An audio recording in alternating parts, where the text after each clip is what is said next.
TG, una buona giornata a tutti voi telespettatori, ben ritrovati nei nostri studi. In primo piano la protesta dei commercianti in pieno centro a Padova, sul piatto c'è la questione del parcheggio Prandina. Mille posti alla Prandina, mille posti alla Prandina, mille posti alla Prandina. Poche settimane dalla permuta che ha sancito il passaggio dell'ex Prandina dal demanio alle mani del comune di Padova e partono già le proteste dei commercianti dell'associazione ACC che, accompagnati da qualche cittadino, hanno sfilato in corteo per chiedere che nell'ex area militare venga realizzato un parcheggio da 1000 posti auto. Ma questa manifestazione ha un unico obiettivo: di sensibilizzare l'amministrazione a smetterla con questo ping pong. I manifestanti, una cinquantina circa, hanno bloccato per una ventina di minuti il traffico di Corso Milano per chiedere al comune di non rivedere a ribasso il numero dei posti auto. Più parcheggi, sì, perché quelli che hanno promesso non sono, non è abbastanza, Ecco, come cittadina sono qui proprio per avere più spazio, più parcheggio. Ho visto deperire Corso Milano, mi sono trasferita più in centro, ma anche se non sono in Corso Milano io do sostegno perché so che cosa vuol dire un parcheggio è vitale. Se poi tolgono Piazza Insurrezione. L'amministrazione Giordani da sempre ha detto che all'interno della Prandina intende realizzare anche un parco, una scelta che potrebbe contenere l'area destinata al parcheggio. Come avviene in tutte le altre città del Veneto, ma non solo, ovviamente anche noi abbiamo bisogno di un grande parcheggio alle porte del centro storico per, paradossalmente, lo dico agli ambientalisti, svuotare il centro storico dalle auto, quindi si respirerebbe sicuramente aria più pulita. Per quanto riguarda la questione dei parchi c'è, lo potete filmare, il parco esiste già, si chiama Parco Cavalleggeri. Sull'area però pende anche un vincolo della soprintendenza, spiega il sindaco Giordani. Difficile pensare ad investimenti per parcheggi interrati. Assumono soldi per fare investimento, il comune non c'è già. Se qualche categoria economica vuole investire, siamo qua. Al corteo ha partecipato anche la consigliera d'opposizione Wanda Pellizzari, anima dell'associazione commercianti del centro. La protesta è terminata nel parcheggio Prandina con un gesto simbolico. E se non ci sarà un'inversione di tendenza, questa che è una chiave simbolica e che è la chiave di tutte le nostre attività, queste sono le chiavi che consegneremo a Palazzo Moroni. Abbiamo visto una forte protesta, la gente, i commercianti soprattutto chiedono posti auto, chiedono un parcheggio che diventa necessario per tutelare anche il centro storico di Padova. Abbiamo in collegamento proprio da Padova la nostra Valentina Visentin. Valentina, abbiamo visto la protesta, praticamente Corso Milano che è stato bloccato letteralmente da tutte queste persone, commercianti, che chiedono a gran voce quanto sia necessaria la presenza di un parcheggio come il parcheggio Prandina, che tra l'altro permetterebbe davvero al centro, al cuore della città di respirare. Ci sono novità a proposito? Sì, perché come avete sentito l'amministrazione ha detto che di fatto all'interno della Prandina ci possono stare al massimo 500 posti auto. Oggi abbiamo risentito i commercianti del centro che sono andati a fare delle misurazioni. Sostanzialmente a Piazza Insurrezione ci stanno 100 posti auto, hanno misurato la grandezza di Piazza Insurrezione e 10 volte tanto. Piazza Insurrezione è un'area che è comunque una parte della Prandina e riuscirebbe ed è comprensiva anche togliendo quegli edifici che, come ha detto più volte il sindaco Giordani, sono giustamente sottoposti al vincolo della soprintendenza. Quindi secondo i commercianti del centro di fatto all'interno dell'area Prandina ci sarebbero questi metri quadri necessari, che sono circa una ventina, per realizzare 20.000, scusate, una ventina, 20.000 metri quadri per poter realizzare 1000 posti auto. Quindi insomma commercianti piuttosto agguerriti ieri, disposti comunque a trattare con l'amministrazione, perché se si arriva anche a 800 posti auto è comunque per loro un traguardo. Vedremo cosa accadrà nelle prossime settimane. Diciamo che questo è uno degli argomenti che questa estate tiene banco a Padova, quindi fortunatamente non si parla solo di Covid, ma si è tornati anche a discutere di problemi ordinari per la città come quella dei parcheggi. Tuttavia, a proposito di Covid invece, Valentina, perché insomma non si può non parlare, come sappiamo purtroppo ci sono dei contagi, numeri che sono ritornati abbastanza alti, adesso dovremmo nei prossimi minuti sentire anche il nuovo report dell'azienda ospedaliera di Padova, cosa ci racconta sull'occupazione dei reparti, ma intanto a Padova è boom di richieste di stampa di Green Pass alle farmacie, sono aumentati molto i tamponi perché si fanno tantissimi tamponi non solo nei centri vaccinali ma anche presso le farmacie, questo perché la gente deve andare in vacanza, ci sono tantissime cerimonie e dove è richiesto appunto il tampone o il Green Pass, e quindi si è assistito in queste ultime settimane, soprattutto a partire da fine luglio, di un incremento notevole di richiesta non solo di tampone ma anche contestualmente di stampa del Green Pass o per i nonni o per i genitori più anziani che non riescono a scaricarlo. Quindi questo è quanto sta accadendo nelle farmacie padovane. Ecco che è un po' una situazione che abbiamo riscontrato anche un po' in tutte le farmacie della nostra regione, nelle città della nostra regione. Più che altro abbiamo sentito che ci sono i farmacisti e le farmaciste che dicono quando arriva questa massa di persone ci troviamo davvero anche con problemi importanti per gestire chi non chiede soltanto la stampa del Green Pass, quindi anche per fare il nostro lavoro diventa un onere in più. Tra l'altro alcune farmacie si fanno pagare, è sorta anche questa polemica, l'1,50 € per la stampa, proprio solo per la stampa, mentre altre farmacie dicono lo facciamo a carico nostro per venire incontro ai clienti, quindi anche questa poi è una cosa che si cercherà di capire anche a Padova, immagino, assolutamente, a discrezione poi delle varie farmacie. Per quanto riguarda la cronaca invece, Valentina? Per quanto riguarda la cronaca, purtroppo nella tarda serata di ieri c'è stata una vittima a Este perché un ragazzo di 32 anni si è arrampicato, una bravata, in un traliccio della corrente, è rimasto folgorato. Tutti i dettagli di questa tragedia, che insomma ancora ha dei contorni da chiarire perché ci sono delle indagini dei carabinieri, se volete le sentite nel servizio che abbiamo appena realizzato. Si è arrampicato su un traliccio dell'alta tensione del centro commerciale Extense ed è morto fulminato. Tragedia nella tarda serata di martedì ad Este. La vittima è un giovane del luogo, Francesco Ragona, di 32 anni. Una sfida forse dettata dall'alcol. Il 32enne infatti era in uno stato di forte ebbrezza alcolica quando è salito sul traliccio a 30 metri d'altezza. A riferirlo ai carabinieri di Este una donna che al momento della tragedia era insieme alla vittima. Francesco Ragona aveva deciso di arrampicarsi nonostante la donna insieme a lui lo avesse più volte fatto desistere. Voleva tentare una sfida, ma questa bravata purtroppo gli è costata la vita. In pochi minuti, dopo aver raggiunto un'altezza considerevole, il fuoco è divampato. La testimone ha subito chiamato i vigili del fuoco che sono arrivati sul posto insieme ai carabinieri e ai medici del 118. I pompieri sono arrivati con 2 automezzi e il personale del SAF, il soccorso Speleo Alpino Fluviale, che ha avviato le complesse manovre di recupero del corpo dopo il distacco della tensione da parte dei tecnici dell'Enel. Le operazioni si sono concluse alle 3 di notte. Abbiamo sentito tragedia quindi avvenuta a Este. Valentina, vedo che sei ancora in collegamento con noi. Tornando invece a parlare della questione Green Pass, situazione nei vari ristoranti, bar a oggi com'è? Perché ormai il 6 agosto è alle porte. Sì, diciamo che le categorie economiche, soprattutto i ristoratori, si stanno attrezzando ma chiedono che ci siano delle semplificazioni, le stesse che i comuni stanno chiedendo per le sagre e per gli eventi all'aperto, che ci siano delle semplificazioni o che quantomeno venga chiarito il loro ruolo e come devono avvenire questi controlli.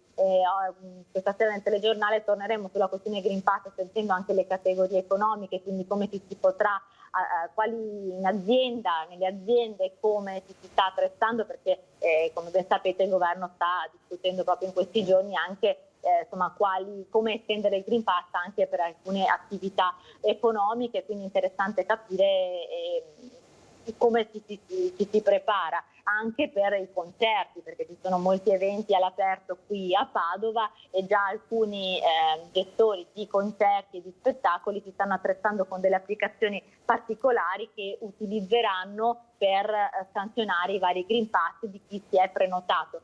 vedremo se poi il Green Pass porterà quindi anche a un calo però delle prevendite per i concerti.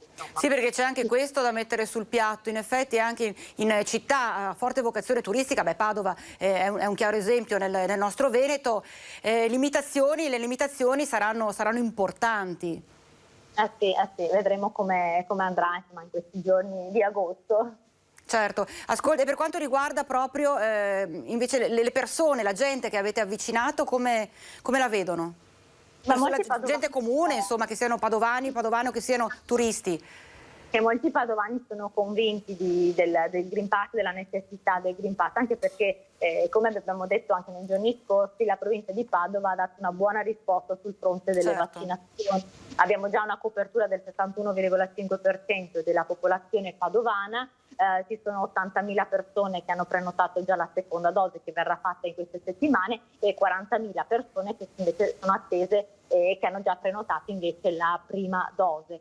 L'USL 6 conta e spera soprattutto che si arrivi ad una copertura dell'80%, quindi alla cifra che equivale all'immunità di gregge per l'autunno. Insomma, speriamo che sia così e nel frattempo, come abbiamo già detto ieri, l'USL 6 ha già sospeso 6 sanitari Novax, 3 sono anche infermieri, quindi sono arrivate queste sospensioni. Non è un ricollocamento, è proprio una sospensione dall'attività ed è valida fino al 31 di dicembre. Grazie allora alla nostra Valentina Visentin, grazie Valentina per tutte le informazioni che poi saranno rese in maniera più approfondita nel telegiornale di questa sera. Noi ci fermiamo per qualche istante.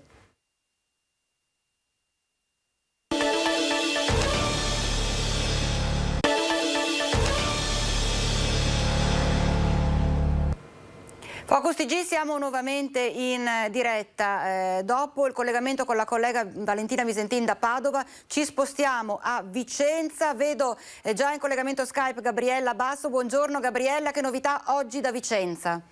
Buongiorno a te Vanessa e telespettatori di Rete Veneta. Oggi inevitabilmente parleremo di Green Pass perché ormai è un po' il conto alla rovescia per l'applicazione dell'obbligatorietà del Green Pass per alcuni accessi dai ristoranti, ricordiamo, alle piscine piuttosto che agli eventi e anche nei musei. Abbiamo sentito un po' qual è il polso della situazione tra i commercianti, tra appunto i ristoratori.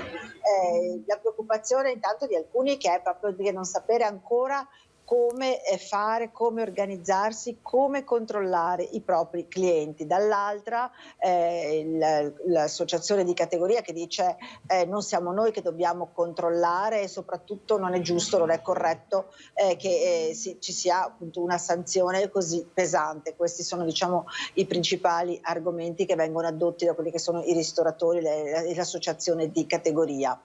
Per quanto riguarda la cronaca invece Gabriella?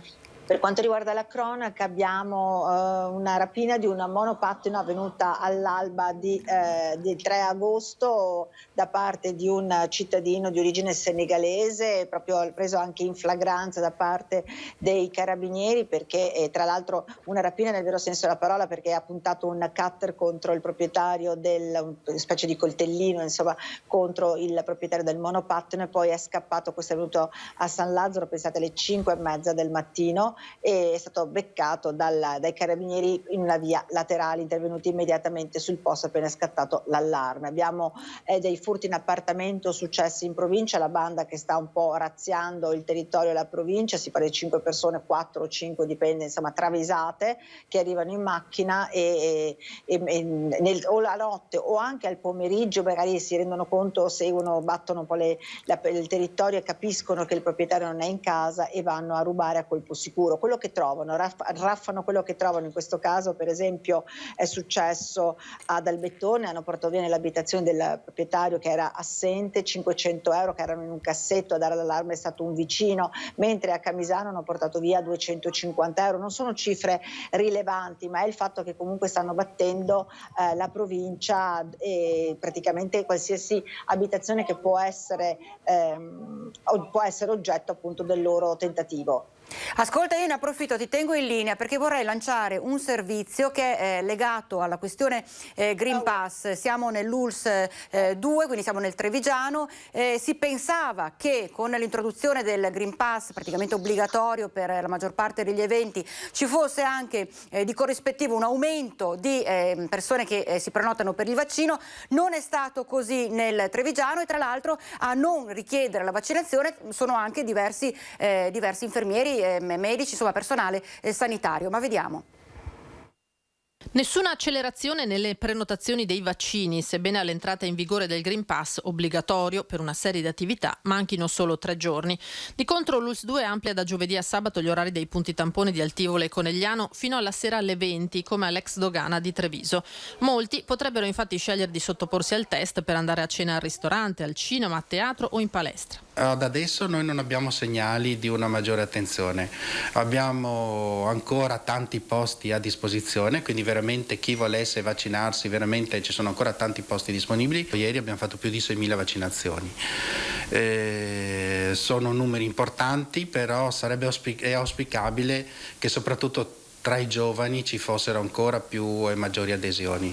Quindi veramente un invito a tutti i giovani soprattutto di vaccinarsi. Appello che a quanto pare non stanno accogliendo i 186 sanitari non vaccinati a cui l'ULSS ha inviato le lettere di sollecito e che rischiano la sospensione dal lavoro. Noi abbiamo inviato le lettere, abbiamo chiesto un riscontro, gli abbiamo dato un tempo per cui loro ci debbono rispondere che scadrà a giorni, quindi dopo faremo le nostre valutazioni. Non avete l'impressione di una corsa al vaccino? Non ancora, però insomma siamo fiduciosi che qualcuno magari aderisca nei prossimi giorni, dai. Speriamo. Credo che soprattutto per gli operatori sanitari sarebbe un segnale importante. Stabili i nuovi contagi che si attestano su un centinaio al giorno. Uno ha riguardato anche un bambino di 11 anni, paziente della pediatria di Treviso. È stato riscontrato in pediatria qui a Treviso un bambino che si è ricoverato per altri motivi, insomma per altri accertamenti, ma agli esami che si fanno di screening ormai di routine ad ogni ricovero è stata riscontrata la sua positività. D'altronde questo ci sta con un periodo come questo in cui è aumentata la socialità anche dei bambini. Diciamo che però in pediatria ormai non si vedeva una presenza tale ormai da molto tempo. Ecco. E riguardo ai bambini, l'ULSS ha stabilito le date delle 2 giornate di recupero delle vaccinazioni pediatriche sospese a causa della pandemia. Il 24 agosto e il 2 settembre. Per vaccinare il maggior numero di ragazzi saranno utilizzati i centri in uso per la campagna contro il Covid. Gli interessati riceveranno a casa la lettera di invito. Ecco Gabriella, abbiamo sentito questa la situazione per quanto concerne l'ULSS 2, siamo nel Trevigiano, a Vicenza com'è invece? Perché più che altro la questione è legata alla sospensione di personale sanitario. Guarda, allora intanto già domani l'ULSS 8 ha in agenda un punto stampa proprio per fare il punto della situazione sia delle vaccinazioni sia dei tamponi e soprattutto anche probabilmente ci sarà un ulteriore allargamento, l'annuncio già di un ulteriore ampliamento delle date vaccinali e ieri stavano vaccinando le seconde dosi, stavano dando le seconde dosi in modo particolare. Rimane a Vicenza ancora lo zoccolo duro degli over 60 che non rispondono in maniera come ci si aspettava, insomma, all'apertura dell'anno. Sono oltre 3.000 quelli che ancora non si sono vaccinati degli over 60 e ci si aspettava ovviamente un maggior afflusso con le nuove disposizioni, con il fatto per esempio che AstraZeneca non viene fatto, viene dato il Janssen, ma molti anche col Janssen preferiscono non farsi vaccinare e quindi diciamo rimane ancora abbastanza complicata la situazione. Per quanto riguarda invece i sanitari, le sospensioni, gli eventuali sanitari, anche queste sono ancora al vaglio, oltre a quelli che sono già stati sospesi, alcuni sono rientrati perché hanno presentato la documentazione per poter ritornare al lavoro, quindi la documentazione intesa quelle che l'avvenuta vaccinazione o comunque un certificato che dice che non è possibile vaccinare la persona per motivi di salute particolari che sono previsti ovviamente. Nel frattempo è stato aperto il punto tampone tamponi, a fianco il nuovo centro vaccinale a Torre di Quartesolo. Oggi è la prima giornata, diciamo, di riapertura, non è mai stato chiuso, ovviamente ricordiamo che prima era in ospedale e rimane anche in ospedale, ma in questo caso solo per il personale sanitario, forze dell'ordine e per i pazienti che devono magari farsi ricoverare. Il nuovo centro tamponi, nuovo punto tamponi aperto oggi, e già avuto un discreto afflusso, perché sono aumentati appunto la richiesta di tamponi per il fatto del rientro dalle vacanze o per chi vuole andare in ferie e per quindi vuole sentirsi sicuro, fare un molecolare e quindi capire se effettivamente è negativo. Ma si è registrato, a differenza di quanto invece è avvenuto nell'URSS 2, un aumento, da quello che si è riuscita a capire, di richieste di prenotazione di vaccinazioni? Diciamo che in questo momento l'USL preferisce non dare ancora questo dettaglio, perché lo sta ancora monitorando, non ha ancora un dato preciso e quindi preferisce rimanere ancora su vago. Probabilmente domani, che appunto c'è proprio il punto stampa, avrà raccolto tutti i dati necessari e ci darà anche questa informazione. Certo, resta, hai detto anche tu, lo zoccolo duro di una fascia d'età che per paura o quant'altro hanno deciso, anche lì, giusto, anche nel Vicentino, quindi hanno deciso di, almeno per il momento, non vaccinarsi. È un appello che tra l'altro anche Zaia ha lanciato. L'appello che, ecco, dicevo, che ha lanciato anche il governatore Zaia a tutte queste persone diventa una questione proprio di tutela personale del prossimo. Sì, infatti assolutamente, e bisognerà vedere, come dicevi tu prima, quanto il Green Pass inciderà, almeno io parlo ovviamente per il territorio dell'Usolotto Berica, bisognerà capire quanto l'obbligatorietà del Green Pass non solo per i ristoranti, musei, palestre, eventi, ma sarà fondamentale probabilmente l'obbligatorietà a settembre con i mezzi pubblici che sono utilizzati da tantissima gente. Bene, allora io ringrazio la nostra Gabriella Basso per il suo intervento. 19:15 TG Vicenza con tutti i particolari. Ci fermiamo per un breve break.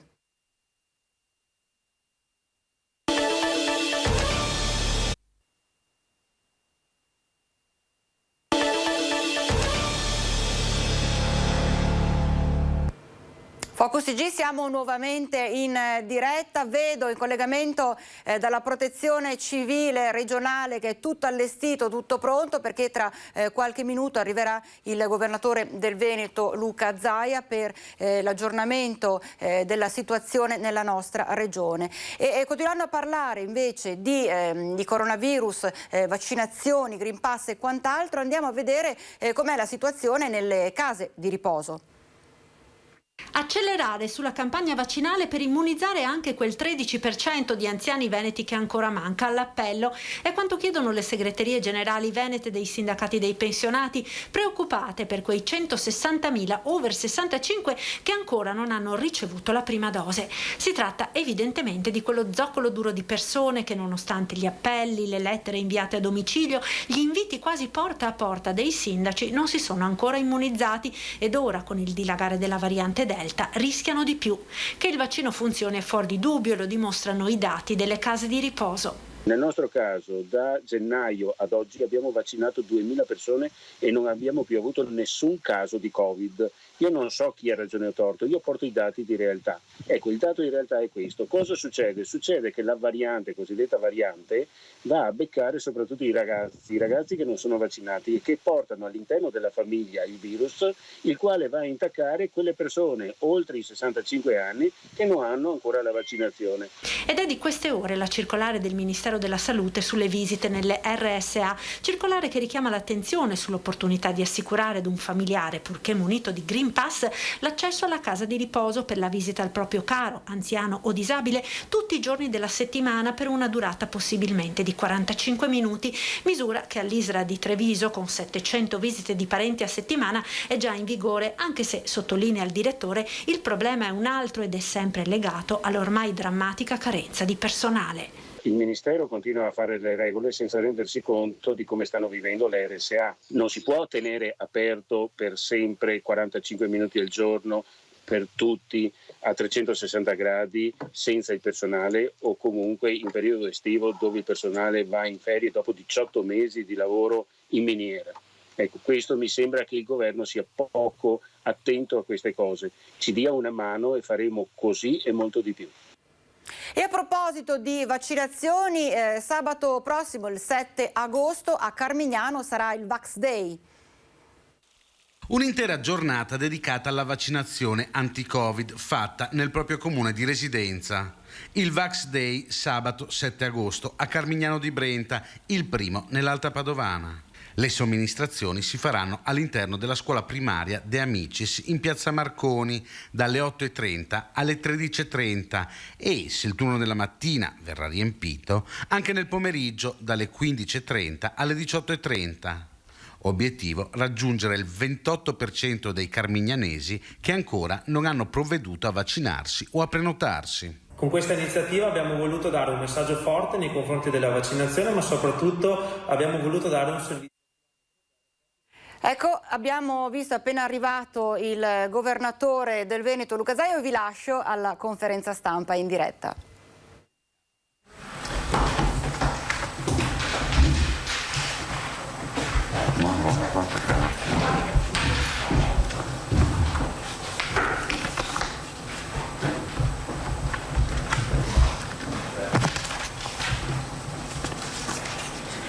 Ecco qua, grazie, buongiorno a tutti, direi di dare inizio così poi finiamo anche prima. C'era anche la pubblicità, ve lo ricordate? Inizia presto, finisce presto. Test rapidi 5.822.835, test molecolari 6.048.000, sono esattamente 11.871.000, 11.871.581. I positivi nelle ultime 24 ore sono 779, alla luce del fatto ovviamente, come vedrete adesso, di quasi 40.000 tamponi. Infatti abbiamo fatto 38.870 tamponi, 779 positivi, 2% di incidenza.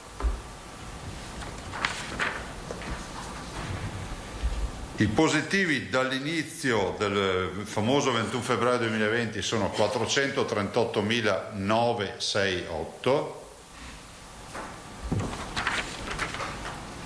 I positivi ad oggi in isolamento, quindi non che in attesa di negativizzazione a casa quarantenati, sono 12.980. Ecco, se guardate il dato più basso che abbiamo avuto in questo periodo era 6.000, abbiamo raddoppiato i positivi in quarantena, siamo passati da 6.000 a 12.000. I ricoverati sono 188, più 9, e devo dire che ancora una volta, nonostante i tanti positivi, la correlazione ricoverati positivi è sempre, diciamo, a favore dei contagiati, dei positivi, quindi non abbiamo eccessi di ricovero. Questi 188 sono così suddivisi: 169 sono in area non critica, più 9, e le terapie intensive restano fortunatamente ancora invariate a 19. Per dare una dimensione, voglio ricordarvi, su 7 province vuol dire che sono 22-23 persone ricoverate per provincia, questo è il risultato, e dei 20 della ventina di terapia intensiva vuol dire un paio per provincia in terapia intensiva. Perché poi la domanda che ti fanno: ma com'è la situazione? Situazione, se dovessimo ridurla all'osso, andare via un po' un tanto al chilo, dovremmo dire che ci sono una ventina di ricoverati per provincia, più o meno, e dei quali 2 sono in terapia intensiva per provincia. Sicuramente è cambiato lo scenario rispetto a quando veramente questa crisi si sentiva di più. Adesso io non vi so dire se si va verso una stabilizzazione di questi dati o dobbiamo aspettarci un'onda di piena. Adesso noi abbiamo in affinamento il modello, spero per venerdì, se facciamo l'incontro venerdì, di portarvi anche delle proiezioni. 347 sono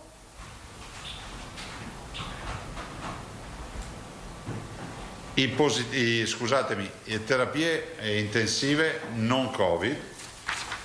Sulla mortalità siamo sempre sostanzialmente stabili, 11.644, una persona deceduta Covid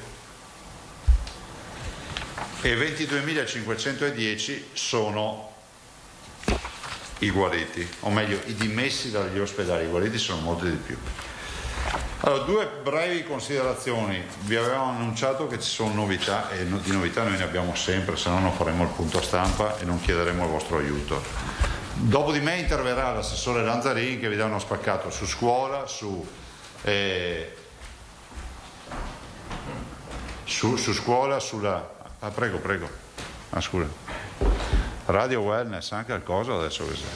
Sì, sono tornati. Mettiamo qua, aspetta. Lo volevi qua? Sì. Scusami. Ah, sì, scusa. Va bene? Boh. Allora, dicevo, noi abbiamo, dopo l'assessore Lanzarin che parlerà, aggiornamento scuole, protocollo scuole e aggiornamento sospensioni con numeri, anche con una bella novità, insomma, accesso alle vaccinazioni di chi in via teorica è nel limbo dei sospendenti, si può dire? Tu che sei un esperto. No, ma non ho capito cosa vuol dire. Allora non si può dire? No, uno che è in attesa di essere sospeso è... Dei candidati alla sospensione. Ma io avrei detto sospendenti, sì, perché ci starebbe però, non te la studiare oggi. Allora, detto questo, noi stiamo andando avanti galoppando con le vaccinazioni. Anche oggi abbiamo 40.488 vaccini inoculati. Abbiamo guardato un po' i numeri e i numeri ci dicono, stamattina abbiamo fatto una riunione, ecco vi avviso che abbiamo fatto una riunione con ovviamente con i direttori generali, i numeri ci danno sostanzialmente uno scenario che vi riassumo velocemente. Da qui al 5 di da qui all'8 scusatemi di settembre, voi sapete che abbiamo le agende vaccinali aperte, abbiamo 400.075 seconde dosi, 400.075 seconde dosi, e poi abbiamo prenotazioni per prime dosi, cioè nuovi debuttanti al vaccino, per 219.138. Totale fa 619.211 vaccini. Cioè noi dobbiamo avere sul tavolo 619.211 dosi. Ce le abbiamo? Avrò sbagliato il conto. Allora, vediamolo bene a sto punto, scusami. Sono 400.075 più 219.136. Allora abbiamo fatto giusto il conto, ho sbagliato io a leggere. Sì, perché il 6 senza occhiali leggo 8. E succede. Allora, dicevo, sono 619.211 dosi. Abbiamo oggi un annuncio da fare. Secondo me è importante e vi chiedo veramente un aiuto nel renderlo al massimo diffuso tra la comunità, e un invito che faccio anche ai cittadini. Ecco, faccio una piccola premessa. Ricordo che noi abbiamo da qui all'8 di settembre i famosi 200.000 posti liberi. Grazie agli annunci che abbiamo fatto l'altro giorno si sono reimpennate le prenotazioni, siamo già a 7.000 al giorno. Vi ricordate? Vi dicevo, guardate, avevamo 2 o 3 giorni da 3.000. Ecco, continuo a dire che è umano dire ma non me lo faccio d'estate, me lo faccio all'inizio dell'autunno così poi mi copre. Qua non è che tutto è legato al giorno dell'iniezione, perché intanto nel momento in cui tu fai la prima iniezione, per avere la copertura anticorpale definitiva ti servono almeno un paio di mesi, perché hai le 2 dosi eccetera. Dall'altro vi ricordo che se tutti fanno sto ragionamento sono come le famose partenze intelligenti delle vacanze, no? Cioè facciamo ingorgo. Cioè finirà che a settembre-ottobre non trovate più posto. Quindi chi ha deciso in maniera volontaria di farsi il vaccino ne approfitti subito. E fra l'altro sapendo che se lo fa oggi avrà una copertura anticorpale di almeno 12 mesi. Quindi chi fa oggi il vaccino fino a luglio del prossimo anno e forse anche oltre ha chiuso la partita. Oggi la letteratura scientifica ci dice questo. E allora, per incentivare questo, noi oggi facciamo un annuncio. Dalle ore 24 di domani sera, cioè domani è giovedì, no? Domani i direttori generali, peraltro alle 12:30, faranno tutti una loro conferenza nelle EULS. Dalle ore 24 di domani sera sarà possibile prenotare, diciamo una sorta di fast vax, cioè un vaccino veloce, perché facciamo un'apertura straordinaria delle agende nella settimana, quindi dalle ore 24 del giovedì alla fine della prossima settimana, che sarà venerdì prossimo, quindi nel periodo ferragostano, facciamo un'apertura di posti in agenda che quindi saranno inoculati da venerdì per 100.000 posti. Ci mettiamo sopra 100.000 dosi, abbiamo avuto una fornitura, abbiamo avuto nelle nostre economie, facendo le 11 dosi di Moderna, facendo Pfizer, e saranno Pfizer e Moderna, vi anticipo già. Quindi da domani sera alle ore 24 chi entra nel portale troverà 100.000 posti con Pfizer e Moderna e avrà la vaccinazione male che gli vada entro venerdì prossimo. Entro 7 giorni facciamo questa operazione. L'invito lo faccio ai 20.000 over 60 che ancora sono lì titubanti in attesa ai 100 e rotti mila di quelli che stanno ancora pensando dei 50-59, ma penso anche ai ragazzi che vogliono, programmarsi con l'apertura della scuola, e tutti i cittadini. Guardate, non avrà limiti di fascia d'età, però abbiamo un'opportunità come cittadini di avere la vaccinazione che si fa questa settimana, che tradotta vuol dire da venerdì a venerdì.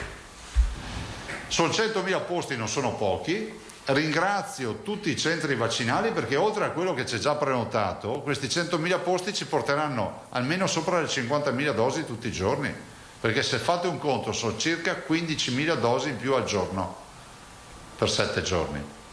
Vedremo come andrà, se funziona cercheremo ancora di alimentare quando possiamo con queste iniezioni straordinarie di dosi in periodo ristretto, in modo tale che tutti possano prenotare. Quindi preparatevi, per chi volesse, da giovedì, da domani alle ore 24, noi abbiamo 100.000 posti liberi per i 7 giorni successivi. Di fatto è dalle 001 di venerdì? Sì, brava. Dalla mezzanotte di giovedì, aspettate un secondo e poi come al solito prenderemo un quarto d'ora prima. Se si ingolfano non chiamate perché è notte, aspettate che arrivi mattina. Però io penso che sia una bella cosa, anche perché molti sono a casa, non sono tutti in vacanza e possono approfittare in questa calma. Magari volevano vaccinarsi, trovano il posto libero a settembre, adesso 100.000 posti liberi subito. Questa è una bella cosa, peraltro andrà affiancata a un altro discorso che abbiamo deciso stamattina: iniziative sporadiche locali. Non so, Belluno fa vaccino sotto le stelle il 10 di agosto. Le squadre di calcio, penso che ad esempio noi siamo stati contattati dalle giovanili dove ci dicono ma potete, ad esempio mi ha chiamato il presidente del Lorenzoni del calcio Mogliano e mi dice abbiamo i ragazzi da vaccinare, ci sarebbero anche le famiglie, organizziamo una giornata e quando c'è massa critica 3, 4, 500 persone noi riusciamo a farlo. Quindi se ci sono associazioni sportive, se ci sono delle realtà che hanno comunque un minimo di massa critica, non è che lo possiamo fare per 4 o 5 persone, contattino direttamente le direzioni generali delle ULS e facciamo anche queste attività. Quindi ci saranno sempre più attività di presenza, alla luce del fatto che noi abbiamo visto una proiezione oggettivamente. Adesso abbiamo scollinato la fase nella quale c'era più domanda di offerta di vaccini, adesso si sta un po' rovesciando l'andamento, cioè cominciamo a noi siamo convinti a settembre di avere più vaccini di quelli che avremo più offerta di vaccino della domanda di vaccino. Perché? Perché ormai abbiamo vaccinato, stiamo vaccinando alla grande, quindi stiamo andando all'osso della comunità dove ci sarà anche chi non può vaccinarsi, chi ha deciso di attendere, insomma tutte le storie che sapete. A noi sembra una bella cosa se ci date una mano, perché 100.000 vaccini in 7 giorni li fai subito e via. quindi vuol dire che questi saranno tutte persone vaccinate e se la fanno sta settimana e il 10 settembre hanno concluso il loro ciclo vaccinale, e questo non è poco. Io non aggiungerei altro, signori, se avete domande poi lascio l'assessore Lanzarini. Prego. Zambon, Giacomuzzo. C'era prima la Giacomuzzo, però se ti metti sempre alle spalle io ti trascuro inevitabilmente. Buongiorno Presidente, volevo Buongiorno. Sulla conferenza Stato-Regioni di cui dovrebbe essere appuntamento questo pomeriggio, Sì. qual è la posizione o Me comunque... ne parla l'assessore dopo, così da tutto un aggiornamento, perché lei segue il lavoro. C'è stata stamattina. Sì. Ok, allora dopo... Grazie. Prego. Zambon. Buongiorno, Buongiorno. Due cose. Lei anche oggi ha ricordato, la letteratura scientifica dice che la copertura anticorpale arriva ai 12 mesi. Si legge di quando in quando, altrove, non in Veneto, di qualche medico che comincia a essere contagiato perché fra i primissimi vaccinati. Le risulta che ci sia qualche caso? Vi risulta che possa succedere anche qui? Allora, il vero tema è la terza dose, no? Allora, se partiamo da dichiarazioni anche autorevoli come quella di Fauci, che dice forse durerà anche anni la copertura anticorpale, perché vorrei ricordare che oltre al tema che noi misuriamo, che è quello degli anticorpi, no? Cioè, che sono gli oppositori al virus, no? Che si creano stimolando il nostro organismo, poi c'è anche un'immunità cellulare che è difficile da pesare, quindi non è che c'è solo una sfaccettatura di questa partita. Allora Fauci dice che forse dureranno anche anni, considerate che però a livello nazionale, questo ve lo posso confermare, si sta ragionando sulla terza dose, perché noi i primi vaccinati li abbiamo vaccinati il 27 dicembre del 2020, quindi vuol dire che siamo già al 9° mese praticamente, e quindi in linea teorica ci si pone anche questa questione. Prevedo che non sia escluso che in una fase primordiale, iniziale non primordiale, si dia modo di fare la terza dose quantomeno ai sanitari, ripartendo con quel vecchio protocollo che conoscevamo all'inizio. Chi erano quelli che avevano priorità di essere vaccinati? Case di riposo, RSA sanitari e diciamo ritenute le categorie strategiche, no? Cioè chi è negli ospedali e chi è nelle case di riposo. Questo accadrà, verosimilmente immagino che prima o poi arriverà poi anche un'opportunità di terza dose per i cittadini, però dovrà essere il comitato tecnico scientifico a definirlo assieme all'AIFA. Ok. Prendendo spunto invece da un pezzo uscito oggi sul Gazzettino. Che licenzia, decide il giornale. Vabbè, insomma. Che omaggio, ragazzi. È corretto così. Il suo capogruppo in Consiglio regionale, Villanova, si è espresso in modo molto netto rispetto ai colleghi di partito, segnatamente Bazzaro e Coin, che hanno partecipato alle manifestazioni Novax e comunque si sono dichiarati contrari al vaccino. A questo punto lei aggiunge qualcosa? Condivide la richiesta di Villanova anche di un intervento del coordinatore regionale Stefani? No, guarda, allora premetto che non ho, scusatemi, ma non ho letto i giornali. Allora, si offende la Van Zamper. Ma io, siccome lo voglio leggere con attenzione, leggo il pomeriggio, cioè i giornali vanno letti. Io purtroppo stamattina ho avuto l'inghippo, abbiamo avuto la riunione, ho avuto la riunione con il direttore generale, poi i ricevimenti, tant'è vero che l'assessore mi ha parlato 5 minuti fa di alcuni temi. Direi che ormai le posizioni sono chiare, nel senso che poi viviamo in un contesto sociale e anche di politico dove è giusto rispettare le idee di tutti, punto. Ma non è, come si dice, dopodiché noi siamo qui, facciamo il nostro mestiere, che è quello di garantire le vaccinazioni a chi vuol farsele. Direi che i cittadini hanno bisogno di avere risposte da noi. Io sono un amministratore, noi siamo degli amministratori, quindi siamo programmati per dare risposte. Ma non commento il pezzo, non commento nulla, sia chiaro, perché non l'ho neanche letto. Mi perdonerà, l'hai scritto te, Alda? Sì. Mi perdonerà l'Alda, ma non ho letto. Quindi vi prego di non trasformare in polemico altre robe, queste 3 dichiarazioni scarne, tristi che ha fatto. Tosato, non immalinconiamoci così, insomma, dai. Io avevo una curiosità da sottoporle, da amministratore proprio, visto che... Ma circola ancora qualche polemica, qualche puntura di spillo su questo presunto cambio di passo che c'è stato dal governo Conte bis al governo Draghi, dalla gestione Arcuri alla gestione Figliuolo. Da amministratore lei ha notato questo cambio di passo? Ha notato un atteggiamento diverso? Rispetto al Covid? Rispetto al Covid, stiamo parlando di Covid, una dinamica diversa? Ma guardate, c'è un dato oggettivo che è rappresentato dalla disponibilità dei vaccini, che è inevitabile che sia aumentata nei mesi. C'è da dire che nella prima fase di vaccini non ce n'erano. Vi ricordate la prima fase, addirittura con la sorpresa di Pfizer che disse ma noi non ve ne consegniamo. Adesso abbiamo una fase più di stabilità.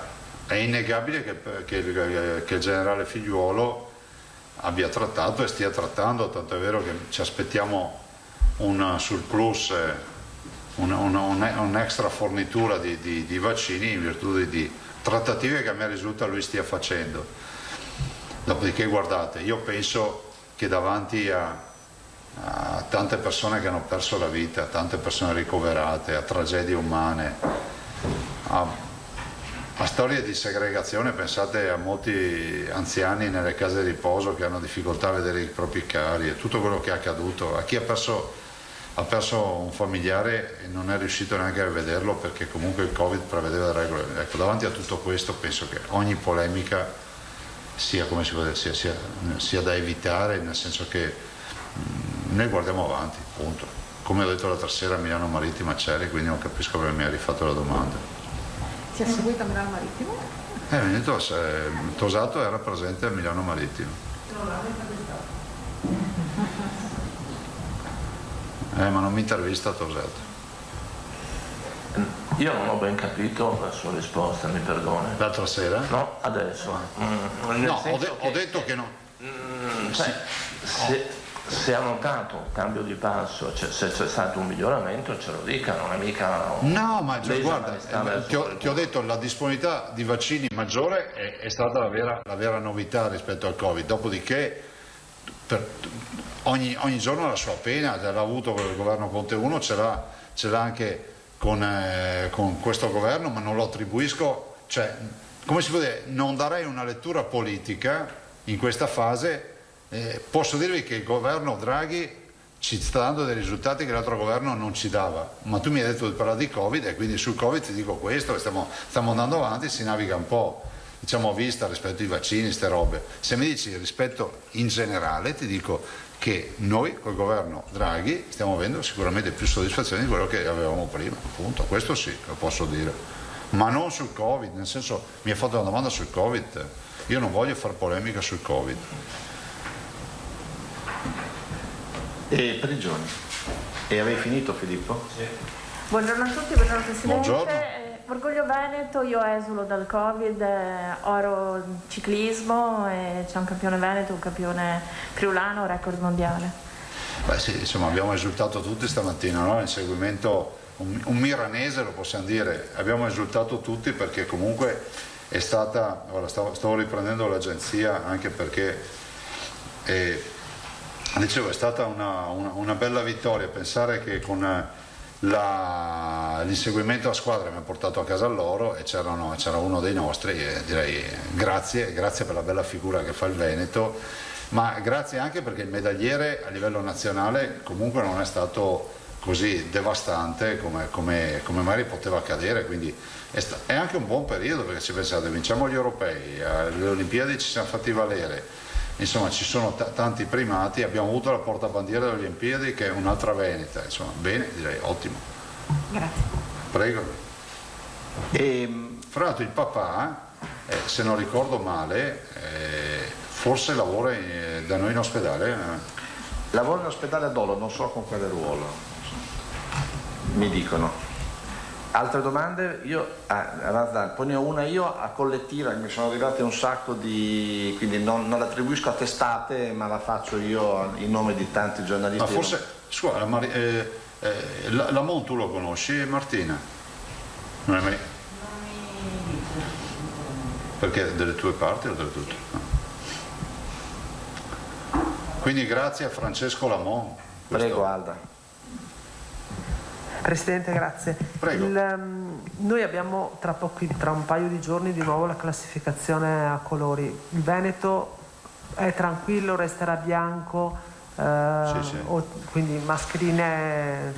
Corretta la domanda che poi tranquillizza i veneti. Noi restiamo in zona bianca, ovviamente alla luce dei nuovi parametri, ma avete visto che ancora una volta, nonostante ci fossero sempre gli esperti del tutto, che non è stato un atto delinquenziale aver chiesto la modifica dei parametri, vi ricordate? No? Noi oggi saremmo tranquillamente in zona arancione, mi sa, avremmo già negozi chiusi e altre robe del genere, perché saremmo passati alla zona gialla e sicuramente se restavamo con l'area Conti con 700-800 contagiati al giorno ci schizzava anche la zona arancione, avremmo già le chiusure, con il risultato che gli ospedali in questo momento sostanzialmente vuoti. Quindi non saremo degli scienziati, ma abbiamo fatto il bene della comunità per ora, no? Ma poi questo è stato anche validato dall'Istituto Superiore della Sanità. Io ne ho parlato con il Presidente Brusaferro in più occasioni. Effettivamente anche lui ha riconosciuto che questo è uno scenario particolare rispetto agli altri scenari del virus. Devo anche dire che se riuscissimo a accompagnare in questa maniera questa attuale ondata, rischierebbe anche di dimostrare che è diversa da quella inglese, non dalla variante inglese, ma dalla variante Delta dell'ultima ondata inglese, che ha avuto dei picchi straordinari di contagiati ed ha avuto comunque un peso sull'ospedalizzazione non elevatissimo, però ce l'ha avuto. Adesso vedremo, non vi sto dicendo che è finita. Quindi l'appello ai cittadini di fare attenzione, di non abbassare la guardia e di approfittare di questi 100.000 posti per le vaccinazioni. Questi 100.000 posti è perché avete più dosi oppure perché fornitura. Avete sempre le stesse dosi ma poche prenotazioni? No. Noi, allora attenzione, i 200.000 che abbiamo... i 200.000 che abbiamo posti liberi restano 200.000 posti liberi, perché noi non li possiamo spostare, non è che anticipiamo posti, perché voglio ricordarvi che dietro ad ogni... il vaccino, il posto libero l'8 settembre c'ha un vaccino sopra che arriverà l'8 settembre e noi non ce l'abbiamo oggi, per capirci, noi facciamo una proiezione degli arrivi. Oggi abbiamo un'extra fornitura con le economie che raggiungiamo con la 7ª dose Pfizer e l'11ª dose Moderna, che ci permette di dire che noi mettiamo sul tavolo 100.000 posti per Pfizer e Moderna, questo lo potete scrivere. E anzi abbiamo detto anche sulle farmacie, se c'è qualcuno che vuole, stamattina abbiamo detto anche questo, un ampliamento dei famosi 30 dosi al giorno, 30 dosi sono, quando sono? 30 dosi di Moderna al giorno, è una settimana. Sì, alla settimana, brava. Siamo anche qui disponibili, visto che abbiamo la disponibilità, siccome Moderna ne abbiamo, di ampliare. Di fare altre 30 dosi. Però i 200.000 Alda restano lì fissati, se uno vuole prenotarsi il 7 di settembre troverà i suoi posti lì. Non è che cancelliamo posti. E poi l'altra domanda, Presidente, è stata pubblicata la notizia che in Alto Adige un albergo che era stato soprannominato No Mask, perché si poteva tranquillamente frequentare la struttura alberghiera senza la mascherina di protezione, è stato chiuso, è stato multato dal Presidente della provincia, il suo collega Compaccer. Le chiedo se ci sono situazioni analoghe in Veneto. No, premesso che con il collega Compaccer io ne ho parlato in più occasioni, lui ha sempre questa preoccupazione perché da lui purtroppo le infezioni quando partono diventano endemiche in maniera impressionante, anche per la conformazione, per il numero di cittadini, insomma è un attimo. E poi lui ha delle facoltà di legge che noi non abbiamo, noi non potremo arrivare a chiudere un albergo no max, perché l'albergo senza mascherine viene regimentato, diciamo, da altre leggi rispetto a quelle, alle potenzialità, alle competenze che ha lui di legge, essendo la provincia autonoma di Bolzano. Però noi non abbiamo notizie di questo. In vista anche dell'entrata in vigore del Green Pass e quindi dei controlli, magari non so se ce ne parlerà l'assessore, ma chi controllerà? È stato chiarito? Ma io penso che ci siano delle fallanze e dei buchi neri su questa vicenda del Green Pass. Potrei elencarne tantissimi, dal guarito che ha il Green Pass che gli scade perché comunque ha già passato i 6 mesi, c'è tutto un incastro di copertura rispetto ai 6 mesi dell'avvenuta guarigione. Però andiamo sul pratico. Oggi noi abbiamo dal 6 gli albergatori piuttosto che il ristoratore che dovrà chiedere il Green Pass al chiuso, giusto? E siamo sicuri che ha potestà giuridica per farlo in maniera agevole. E se oltre al Green Pass dovesse chiedere anche un documento di identificazione, lo può fare. Secondo me questo è tutto da discutere. Se non l'albergo, sì, ma sto parlando di un ristoratore. Questo è l'altro aspetto. Ci sono poi dei cittadini che sono vaccinati con le 2 dosi o con la dose e non riescono a ottenere il Green Pass. E quindi c'è l'altro tema, si rende valida la certificazione del centro vaccinale, si immagina. Ma questo è buon senso, ma non c'è scritto da nessuna parte, c'è in via teorica, c'è scritto Green Pass, punto. Io penso che il governo davanti a queste scelte che ha fatto dovrebbe fare un po' di chiarezza rispetto ad aspetti come questi. Penso a tutti coloro che si sono vaccinati all'estero, nostri cittadini veneti, che hanno le 2 dosi di vaccini, diciamo, autorizzati EMA, che sono i 4 vaccini che conoscete, e non hanno possibilità di ottenere il Green Pass. Anche qui per un bug informatico dicono che prepareranno la piattaforma, ma il 6 è dopodomani, cioè non è che oggi è 3, anzi il 4, oggi che giorno è? Quindi lei sospenderebbe a suo... No, io non sto dicendo questo, dico che vanno risolti i problemi e se serve anche con una circolare, con un decreto, perché insomma non possiamo neanche lasciare in balia i nostri operatori dei ristoranti al fatto che si ritrovino nell'imbarazzo di avere, che so, una tavolata di ospiti e uno si rifiuta di tirare fuori il Green Pass, di dare un documento, cioè, perché poi insomma, in un paese nel quale abbiamo educato tutti che c'è privacy, diritti eccetera, finisce così, va a finire così. Prego. E c'era Guidoni che aveva una domanda, poi faccio quella io che mi è collettiva, diciamo. Sì, buongiorno. Buongiorno. Vabbè, i colleghi hanno già posto delle domande che volevo farle, allora le chiedo un'ultima cosa. Se non dovesse bastare neanche questa operazione Fast Vax, come lei l'ha chiamata, per vaccinare oltre, mi pare, 100.000, se ho capito bene, cinquantenni e 20.000 over 60 ancora renitenti. No, ho fatto degli esempi, sai, cioè è aperta a tutti, non vorrei che passasse l'idea che è dedicata a qualcuno. Però siccome appunto lei ha detto che ci sono più ancora di 100.000 over 50 e 20.000 over 60 non vaccinati, avete in mente delle strategie ulteriori per queste fasce di età, oppure a quel punto allargate le braccia e direte vabbè, arrangiate? Guarda, l'unica strategia è quella di andare sempre più vicini all'ultimo miglio, no? Di avvicinarsi alle associazioni. Abbiamo scritto a casa e peraltro abbiamo avuto dei risultati, non so se ve ne ha parlato il dottor Mongillo l'altra volta. Quindi noi dobbiamo dare informazione, poi la vaccinazione resta volontaria, per cui non possiamo andare oltre un certo limite, perché poi diventa anche stucchevole, oltre che secondo me anche discutibile la nostra azione. Però il fatto che ci si avvicini per andare a una sagra piuttosto che in un centro sportivo che ci chiede di poter vaccinare famiglie e sportivi, si fa. Però io faccio appello affinché si approfitti. Detta in soldoni, uno può entrare a mezzanotte e un secondo giovedì notte, si prenota e tranquillamente se riesce può vaccinarsi già venerdì mattina, cioè, funzionerà così dopodomani. Grazie. Prego. Allora, visto che non è stata posta, cioè è stata posta ieri in punto stampa, ma sono massacrato di WhatsApp, c'è molta preoccupazione, molti colleghi manifestano preoccupazione sul fatto che l'attacco hacker in Lazio sta proseguendo e ci sono minacce anche ad altri centri informatici importanti, di centri nevralgici, e il governo adesso ha deciso di fare sì che velocemente l'agenzia per la cybercrime. Noi come siamo messi e lei è preoccupato oppure no? Cioè noi torniamo sempre preoccupati, nel senso che è ovvio, cioè poi che facciano l'agenzia ci sta bene, ma se l'attacco è in corso adesso, prima che arrivi l'agenzia, cioè penso che passa un po' di tempo. Noi abbiamo dei sistemi informatici che sono tutelati da tutta una serie di protezioni, Uno, speriamo che non guardino al nostro sistema. 2, speriamo che le protezioni funzionino. 3, se succede qualcosa cercheremo di risolvere il problema. 4, non paghiamo riscatti. Grazie. Altre domande?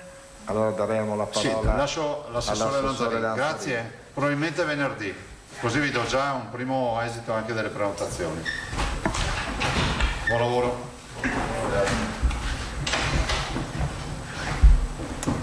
Prego, assessore. No, mi fate domande oppure? Sulle domande? Allora, subito domande per l'assessore Lanzarini. Riprendiamo da Giacomuzzo che la riproponi magari, grazie. Certo, ne volevo chiedere quali novità ci sono dalla conferenza Stato-Regioni che avevo capito si tenesse oggi pomeriggio, invece no, c'è già stata, quali indicazioni, quali anticipazioni, quali posizioni del Veneto. C'è stata la conferenza delle regioni, adesso penso sia in corso la Stato-Regioni che in pratica insomma riporta gli stessi contenuti della conferenza delle regioni. Era l'ultima conferenza prima della pausa estiva, quindi c'erano anche molti provvedimenti, insomma un po' di tutte le materie, però per quanto riguarda le materie e le questioni insomma legate all'emergenza c'era il protocollo, quello che avevamo già parlato per quanto riguarda la scuola, quello che ha presentato il ministro Bianchi, che l'abbiamo già detto non entra su obbligo di vaccinazione, su Green Pass, ma solo sulle misure, quindi distanziamento, utilizzo della mascherina, percorsi separati, che era la settimana scorsa. Era stato chiesto un rinvio, quindi oggi, perché nel mentre ci sia stato un approfondimento da parte degli uffici tecnici e quindi abbiamo chiarito, hanno chiesto chiarimenti rispetto all'utilizzo della mascherina in classe, durante i percorsi, il discorso delle gite o il discorso dell'attività fisica e quindi l'ora di attività fisica durante la settimana. Sono state chiarite questi passaggi, però oggi eravamo pronti quindi per approvare questo documento, è stato chiesto invece di sospenderlo in attesa da parte del governo che si pronuncerà appunto in queste ore, credo, quindi con qualcosa di più completo relativo a tutta l'altra tematica, quindi Green Pass, obbligo vaccinale, tutto il resto, e quindi non è stato. La conferenza era pronta per approvarlo, però si è in attesa insomma, che ci sia un provvedimento unico che non c'è. Non si è entrati perché chiaramente è un provvedimento che porterà il governo e poi ce lo sottoporrà, perché questo era solo un provvedimento sulle misure, diciamo, le linee guida per la ripresa dell'attività, ma non si entrava minimamente sui discorsi obbligo vaccinale, insegnanti sì, insegnanti no, Green Pass a scuola in DAD piuttosto che in presenza, differenziazione, non si entrava. Siccome il governo sta ragionando su questo, ci è stato chiesto insomma di aspettare un attimo e quindi poi di prevedere un provvedimento unico, quindi sulla scuola questa è la situazione. Poi si è discusso invece che era un passaggio solo sentita la conferenza, quindi è un protocollo che firma Ministero della Salute, commissario Figliuolo con le farmacie, quindi Federfarma, Farmacie Riunite e Assofarmacie, relativamente al discorso dei tamponi in farmacia, con l'avvio del Green Pass, quindi dal 6 di agosto. Il protocollo prevede un prezzo di 15 euro, con un contributo che ancora è in fase appunto di definizione da parte del commissario per coprire in parte questi 15 euro che verrà quindi ristorato alle aziende che poi ristoreranno alle farmacie che aderiscono, alle USL, sì, le USL che poi ristoreranno alle farmacie che aderiscono, con una differenziazione tra bambini, quindi sotto i 18 anni, e gli adulti sopra i 18 anni. Il prezzo complessivo sarebbe, ripeto, 15 euro, può essere, ma sono tutte discussioni in corso, quindi faccio fatica anche a darvi poi prezzi diversi. Potrebbe essere, non so, i 10 euro per i bambini e i 13-12 per gli adulti. La differenza, i 2 euro, i 3 euro, i 5 euro li mette il commissario, quindi per arrivare ai 15 euro li mette il commissario. Le regioni hanno chiesto due cose: che non siano fondi del fondo sanitario ma siano fondi extra eventualmente, quindi che non ci siano fondi che vengono poi sottratti dal fondo sanitario nazionale e poi regionale, e che nel mentre che ci sono questo protocollo nuovo che dura dal 6 di agosto fino al 30 di settembre, gli altri protocolli che sono in itinere con le farmacie, che sono protocolli regionali, vengono sospesi se non si crea troppa confusione. Però è un protocollo che poi uscirà con un'ordinanza, presumo, insomma, del ministro, del commissario. Quindi oggi noi abbiamo solo fatto queste osservazioni, dopodiché siamo in attesa che esca, insomma, il testo ufficiale. Quindi il costo in farmacia non sarà più di 26 euro? Oggi il costo è 22 perché l'avevamo già abbassato. Okay. Il costo sarà di 15 euro, almeno così è scritto nel protocollo che noi abbiamo visto, e non sarà di 15 euro il cittadino finale, ma potrebbe essere 10, 12, 13, cosa deciderà il commissario rispetto a quella quota che verrà messa dal commissario per l'emergenza. Sul TPL? No, non si è minimamente parlato. E una precisazione, assessore, mi scusi, quando lei parlava di questo protocollo che poi è stato bloccato, parlava di gite, mascherine in classe e l'ora di educazione fisica. Qual è l'intendimento? Che ovviamente si prende sempre con le pinze in questo momento. Gite sì? Sì, no, allora le parti tecniche hanno detto cerchiamo di garantire anche attività di questo tipo con delle regole ben precise, e anche sull'attività fisica la possibilità di fare attività fisica anche qui con regole ben precise, insomma. Sono però le stesse dell'anno scorso? Come? Saranno le stesse dell'anno scorso? Più o meno le linee sono abbastanza simili a quelle dell'anno scorso. È chiaro che tipo sull'utilizzo della mascherina la parte tecnica delle prevenzioni ha detto ma se i ragazzi sono vaccinati, se ci sono insomma in classe, e quindi c'è una discussione in corso che però non ha portato già a una definizione. Tutto si è inserito nel fatto che probabilmente ci saranno altre questioni legate alla scuola e quindi si vuole fare un provvedimento unico. Grazie. Lanza. Forse avevo capito male, il Presidente aveva detto che lei aveva notizie per noi sui sanitari? Sì, allora, ieri ho fatto l'incontro con i sindacati del comparto sanità, abbiamo anche illustrato l'aggiornamento dei sanitari non vaccinati e rispetto al dato che avevate, che era il dato di 2 settimane fa più o meno, perché ogni 2 settimane facciamo un monitoraggio, il dato aggiornato a ieri è di 17.542, quindi vuol dire che abbiamo recuperato 1.224 posizioni. 1224.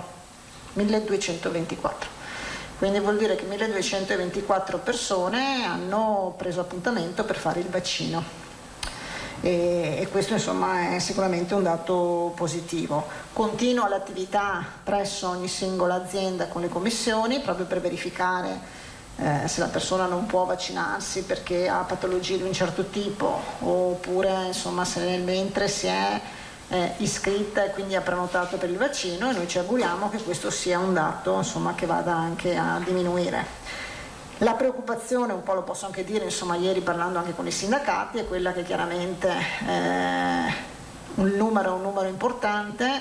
Abbiamo anche un piano di recupero prestazioni che avete visto, ci sono le ferie di mezzo, insomma la preoccupazione è quella che qualche servizio possa avere delle ripercussioni.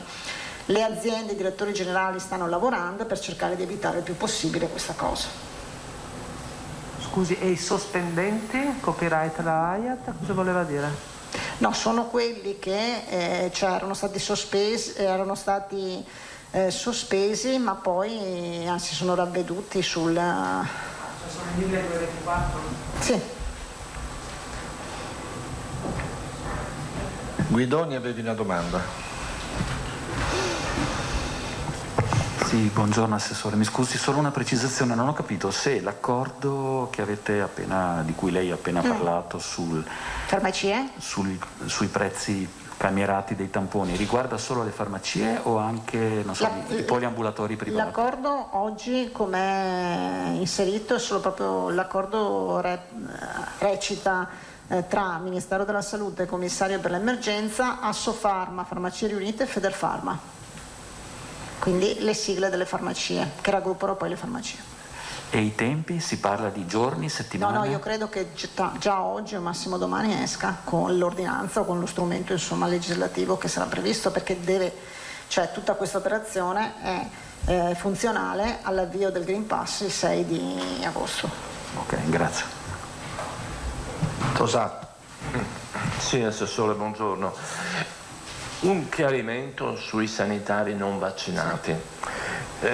Quando noi parliamo di 17.542 persone, parliamo di persone che non sono vaccinate, ma sono oggetto di sospensione? No, sono le persone che oggi potrebbero, quindi parliamo al condizionale, essere le persone che vengono sospese, ma c'è tutta una procedura di appunto verifica se queste sono quelle che poi, insomma, se sono già passate tutte le verifiche, queste hanno già dimostrato, quindi abbiamo già scremato rispetto a quelli che non possono assolutamente fare il vaccino, oppure sono quelli che oggi si stanno prenotando, quindi noi siamo fiduciosi che questo sia un numero a calare. Poi è chiaro che comunque una fetta rimarrà, però insomma siamo fiduciosi che sia un numero a calare.